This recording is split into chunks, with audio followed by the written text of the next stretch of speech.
যেই না চিন্তা করি পেজে এখন থেকে নিয়মিত ভিডিও আপলোড করব, পেজে অ্যাক্টিভ থাকবো, যত ভিডিও আছে সব এডিট করে আপনাদের সাথে শেয়ার করব, আর একদিনও মিস করব না। তখনই আমার সাথে কিছু না কিছু হয়ে যায়। এই তো বাপের বাড়ি থেকে চলে এসেছি, এখনো পর্যন্ত বাপের বাড়িতে থাকার ভিডিও গুলো এডিট করে আপনাদের সাথে শেয়ার করতে পারলাম না। তার মধ্যেই আমার শাশুড়ি আম্মা অনেক বেশি অসুস্থ হয়ে পড়েন, মুহূর্তে আমাদের বাড়িতে বিষণ্ণতা নেমে এসেছে। এই অবস্থায় আমার ভিডিও এডিট করা, ভিডিও আপলোড করার একদমই মুড নেই, যে কারণে আমি কয়েকদিন ভিডিও এডিটও করিনি, আবার আপলোডও করিনি। এখন যে ভিডিওটা আপনাদের সাথে শেয়ার করতেছি এটা কিছুদিন আগের ভিডিও। আমার বাপের বাড়িতে থাকতে সকালবেলা ঘুম থেকে উঠে দেখি আমার আম্মু চিতই পিঠা বানিয়েছে। এই পিঠাটাকে আমরা চিতই পিঠা নামে চিনি, কিন্তু আমাদের চট্টগ্রামের আঞ্চলিক ভাষা হচ্ছে চিতল পিঠা। এটা খেজুরের রস দিয়ে, দুধ দিয়ে খেতে অনেক বেশি মজা। এই পিঠাটা আবার মাংস দিয়েও খাওয়া যায়, অনেক বেশি মজা। পিঠা খাওয়ার পর বাইরে এসে দেখি আমার সিমরান অনেক আগে থেকেই উঠে গেছে। আমার ছোট ভাই, আমার ভাইয়ের ছেলে আর আমার সিমরান, তারা তিনজন মিলে মুরগির ঝগড়া দেখতেছে আর শিখতেছে যেন তারা এভাবেই ঝগড়া করতে পারে আর কি।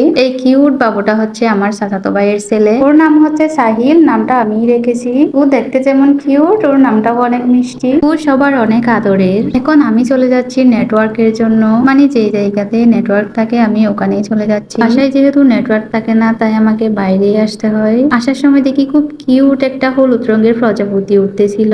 আজকে আকাশটাও কিন্তু বেশ সুন্দর ছিল, একদম মন ভালো হয়ে যাওয়ার মতো। এই তো আমি বসার জন্য একটা চেয়ারও নিয়ে এসেছি। আমার মেয়ে হয়তো বড় হয়ে বলবে নানুর বাসায় যাবো না, কারণ নানুর বাসায় নেটওয়ার্ক থাকে না। বাইরে থেকে এসে দেখি আমার আম্মু আজকে মধুভাত বানানোর জন্য বিনি ভাত রান্না করেছে। আমি আম্মুর কাছে বেড়াতে আসলে সবসময় আম্মু চেষ্টা করে আমার পছন্দের খাবারগুলো তৈরি করতে। আমি পিঠা পুলি আর মিষ্টি জাতীয় খাবার একটু বেশি পছন্দ করি, এটা তো আমার আম্মুর জানারই কথা। এগুলো হচ্ছে আমাদের বাড়ির গাছের নারকেল। সকালবেলা আমার আম্মু এই নারিকেল গুলো গাছ থেকে নামিয়েছে মধুভাতে দেওয়ার জন্য। আর এদিকে দেখুন আমার পাগলিটার অবস্থা, সে কি একটা নিয়ে যেন বায়না করছিল। তো এটা হচ্ছে বাজারের নারকেল, দেখুন এই নারকেলটার অবস্থা। আমি এই নারকেলটা কাটার পর তো খুব বেশি হতাশ হয়ে যায়, কারণ এখন বাজারে কিন্তু নারকেলের অনেক দাম। শুধু শুধু একটা নারকেলের টাকা নষ্ট হয়েছে আমার আম্মুর, এটা দেখে অনেক খারাপ লাগছিল। তারপর কি আর করার, আমি আমাদের বাসার নারকেল গুলো কাটছিলাম। এই নারকেল গুলো কিন্তু দেখতে ছোট, কিন্তু কাটার পর দেখেন কিরকম। এই ছোট্ট ছোট্ট নারকেল গুলো কুড়ানোর পর অনেক বেশি নারকেল হয়েছে। আমার আম্মু নারকেল গুলো কুড়াচ্ছে। প্রথমে আমি যখন নারকেল কুড়াতে বসেছিলাম, আমার আম্মু বলতেছে তুমি তোমার শ্বশুর বাড়িতে করিও, আমার এখানে তোমার কাজ করা লাগবে না, এখানে আমিই করব।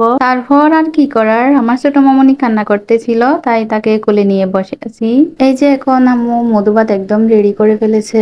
এরপর শুরু করেছে বাটিতে ভরা। বাটিতে ভরে ভরে এখন কাকে কাকে যেন দেবে। আমার দুইটা ফুফি আছে আর মেজামুকে দেবে, আর আশেপাশের মানুষদের ছাড়া তো আমার আম্মু একদমই খাবে না। আমার আম্মুর এই ব্যাপারটা আমার অনেক বেশি ভালো লাগে। অল্প কিছু তৈরি করুক বা বেশি কিছু, আমার আম্মু আশেপাশের সবাইকে দিয়ে খায়। আমার আম্মু নাকি এগুলো প্রতিবেশীদের হক আদায় করেন। কতগুলো মধুভাত তৈরি করেছিল, আর 1 ঘন্টার মধ্যে সব শেষ। আর এদিকে দেখুন আমার ছোট ভাই খেতে বসেছে, তার খেতে বসা দেখে আমি হাসছিলাম। তারপর আমি বিকালের দিকে একটু বাইরে চলে আসলাম। বাইরে এসে দেখি পুকুর পাড়ের পুঁইশাকের ডগায় একটা ফড়িং বসে আছে খুব সুন্দর করে। আর এই যে দেখুন আমার ছোট মামুনি, সে আমার কোলে কান্না করতেছিল, তাই রাস্তায় বসিয়ে রেখেছি। এই ভিডিওটা দেখার পর তার পাপ্পা আমাকে অনেক বেশি বকা দিবে আমি জানি। তো আজকের ভিডিওটা এই পর্যন্ত, সবাই ভালো থাকবেন, আসসালামু আলাইকুম, আল্লাহ হাফেজ।